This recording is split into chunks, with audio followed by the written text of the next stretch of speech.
নমস্কার বন্ধুরা, আমার গ্রোথ লাক চ্যানেলে আপনাদের সকলকে স্বাগত। দেখুন, সামনেই আসছে আমাদের চন্দ্রগ্রহণ, যেটা হচ্ছে 7ই সেপ্টেম্বর।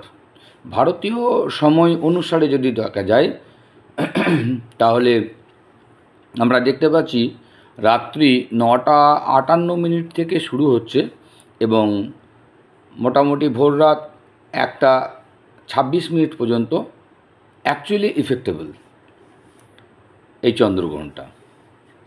তো এই সময় আমাদের বেশ কিছু নিয়ম আছে, যেগুলো যদি আমরা করি তাহলে আমাদের কিছু লাভ হবে। তো সেই জিনিসগুলো আমরা জানব যে চন্দ্রগ্রহণের দিন আমাদের সকলের জন্য কি কি পালন করা উচিত। তো সেই নিয়েই আজকের প্রতিবেদন, যাতে করে আমাদের এই চন্দ্রগ্রহণের ফলে যে নেতিবাচক প্রভাব সেটা থেকে আমরা রক্ষা পেতে পারি এবং ইতিবাচক শক্তি আমরা লাভ করতে পারি। দেখুন, চন্দ্র মানে হচ্ছে মন।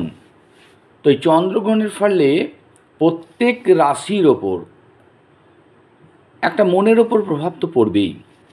এরপর যাদের ধরুন চন্দ্রটা বেশ ভালো আছে, উচ্চস্থ আছে, পাওয়ারফুল আছে, বৃহস্পতির শুভ দৃষ্টি আছে, তাদের ক্ষেত্রে কিন্তু অতটা কিছু খারাপ প্রভাব পড়বে না। কিন্তু যে সমস্ত রাশি বা লগ্নের জাতক বা জাতিকা যাদের চন্দ্রটা ধরুন দ্বাদশে আছে বা নিচস্থ আছে বা রাহু বা কেতু দ্বারা পীড়িত আছে পার্মানেন্ট আপনার ছকে, তাদের ক্ষেত্রে এই প্রভাবটা কিন্তু খুব বেশি পড়তে পারে, মানে পড়তে পারে নয়, পড়বে। তো সেই জন্য কিছু নিয়ম রয়েছে আমাদের হিন্দু শাস্ত্রে। সেই জিনিসগুলোকে যদি আমরা করতে পারি তাহলে আমরা এই নেগেটিভ যে ভাইব্রেশন সেইটার থেকে অনেকটা আমরা মুক্ত থাকব, আর পজিটিভ ভাইব্রেশন আমাদের মধ্যে কিন্তু আসবে। সরি। তো দেখুন, চন্দ্রগ্রহণের সময় প্রথমত 1 নম্বর আমরা যদি ধরতে পারি, স্নান এবং পবিত্রতা বজায় রাখা উচিত। কি করব না, গ্রহণ শুরু ঠিক আগে একবার শুদ্ধভাবে স্নান করে নেওয়া উচিত। যাদের শরীর সুস্থ আছে, যাদের শরীরে কোনো প্রবলেম রয়েছে বা জ্বর জ্বালায় ভুগছেন, তাদের ক্ষেত্রে ডাক্তারি পরামর্শ অনুযায়ী আপনারা কাজ করবেন। শরীর যদি আপনার পারমিট না করে তাহলে না করাই উচিত। শরীর পরিষ্কার রাখলে গ্রহণের অশুভ প্রভাবটা কিন্তু অনেকটাই কম পড়বে। দ্বিতীয়ত আপনাদের যেটা করতে হবে, আমরা যেটা করলে লাভবান হব, সেটা হচ্ছে জপ আর প্রার্থনা। দেখুন, গ্রহণ চলাকালীন আমরা করতে পারি কি, গায়ত্রী মন্ত্র জপ করতে পারি, আমরা করতে পারি কি মহামৃত্যুঞ্জয় মন্ত্র জপ করতে পারি, আমরা কি করতে পারি না নিজের ইষ্ট দেবতার মন্ত্র নাম জপ, হরে কৃষ্ণ হরে রাম, এই যে মন্ত্রটি, এই মন্ত্রটি আপনি জপ করতে পারেন। আপনি গুরু মন্ত্র জপ করতে পারেন। চন্দ্রের মন্ত্র জপ করলে আরও ভালো লাভবান হবে, ওম সোম সোমায় নম। প্রার্থনা করলে মানসিক শান্তি আর পজিটিভ যে ভাইব্রেশনটা আপনি পাবেন। তারপরে আপনারা কি করবেন, দীপ জ্বালাতে পারেন। বাড়ির পূজা স্থানে প্রদীপ জ্বালিয়ে রাখতে পারেন। প্রদীপ জ্বালিয়ে রাখলে পজিটিভ ভাইব্রেশনটা আপনারা পাবেন এবং নেগেটিভ যে ভাইব্রেশন সেটা কিন্তু দূর হবে। তুলসী পাতার ব্যবহার আমরা সকলেই জানি। পুরনো যাদের বাড়িতে দাদু ঠাকুমা রয়েছেন তাদের কাছ থেকেও এই পরামর্শটা আমরা পেয়েছি আগে। এখনও যাদের বাড়িতে পুরনো লোকজন আছেন তারা জানেন। খাবার বা যে কোনো পানীয় ওপর তুলসী পাতা আমরা রেখে দেব, কেন না জীবাণুনাশক, এতে খাবারটা অশুদ্ধ হয় না। এরপর দেখুন, গ্রহণ চলাকালীন এইগুলো আমরা করব, কিন্তু গ্রহণ চলাকালীন কি করব না, কি না করলে আমাদের ভালো হবে, নেগেটিভ এনার্জিটা আমাদের কম আসবে, সেই জিনিসগুলো এবার জানতে চলেছি। দেখুন, খাবার খাওয়া, রান্না করা থেকে বিরত থাকা উচিত, দাম্পত্য সম্পর্ক থেকে দূরে থাকা উচিত, ধারালো অস্ত্র ব্যবহার, চুল নখ এগুলি কাটা উচিত নয়।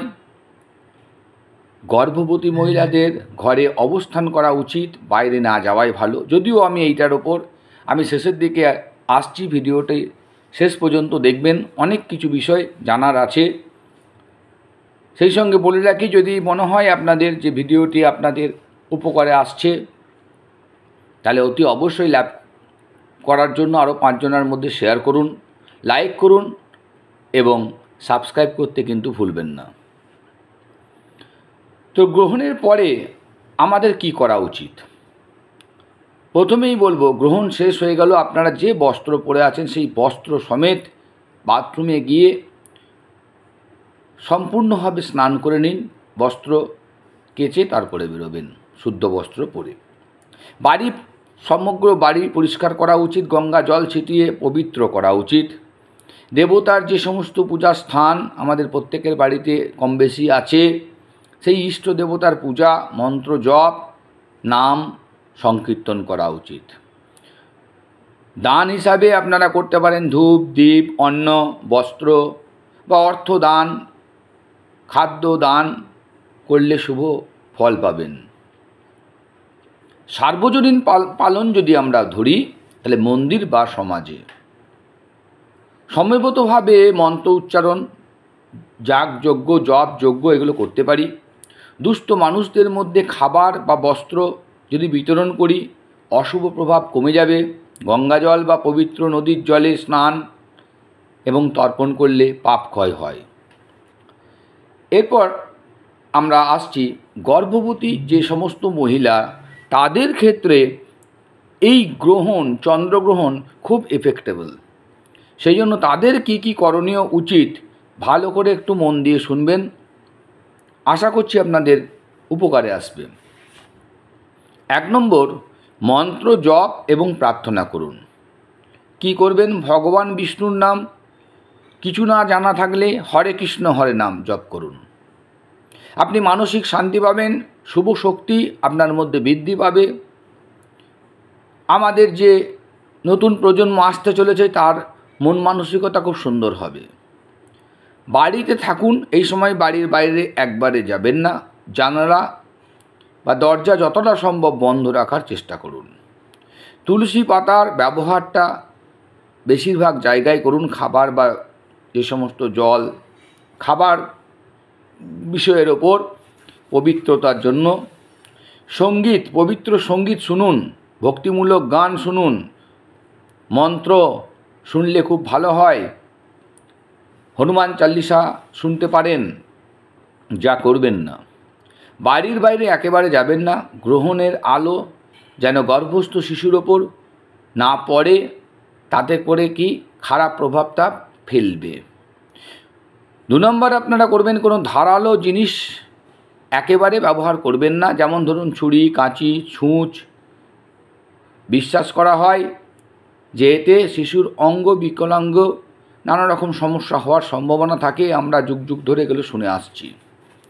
শরীরের কোনো অংশ কাটবেন না, বিশেষ করে নখ, চুল এগুলো কাটা উচিত নয়। ঘুমাবেন না, শাস্ত্রে বলা আছে যে গ্রহণকালে ঘুমালে সন্তানের ওপর একটা নেগেটিভ প্রভাব পড়তে পারে। ওই সময় না ঘুমিয়ে মন্ত্র শুনুন, ভক্তিমূলক গান শুনুন, হরে কৃষ্ণ হরে রাম এই মন্ত্রটি জপ করুন। রান্না করা খাবার খাওয়া এড়িয়ে চলুন। গ্রহণের সময় খাবার অশুদ্ধ বলে ধরা হয়। আর গ্রহণ শেষকালে অবশ্যই স্নান করবেন, পরিষ্কার কাপড় পরিধান করে পূজা করুন, ইষ্ট দেবতার কাছে সন্তানের মঙ্গল কামনা করুন, প্রার্থনা করুন। আশা করছি আপনাদের এই ভিডিওটি ভালো লাগলো। যদি আমার এই ভিডিওটি আপনাদের উপকারে বা কাজে আসে, অতি অবশ্যই আবার বলছি 5 জনের মধ্যে শেয়ার করুন, লাইক করুন, সাবস্ক্রাইব করতে ভুলবেন না। নমস্কার, দেখা হবে পরের ভিডিওতে। আজকের মতন এখানেই রাখলাম, ধন্যবাদ।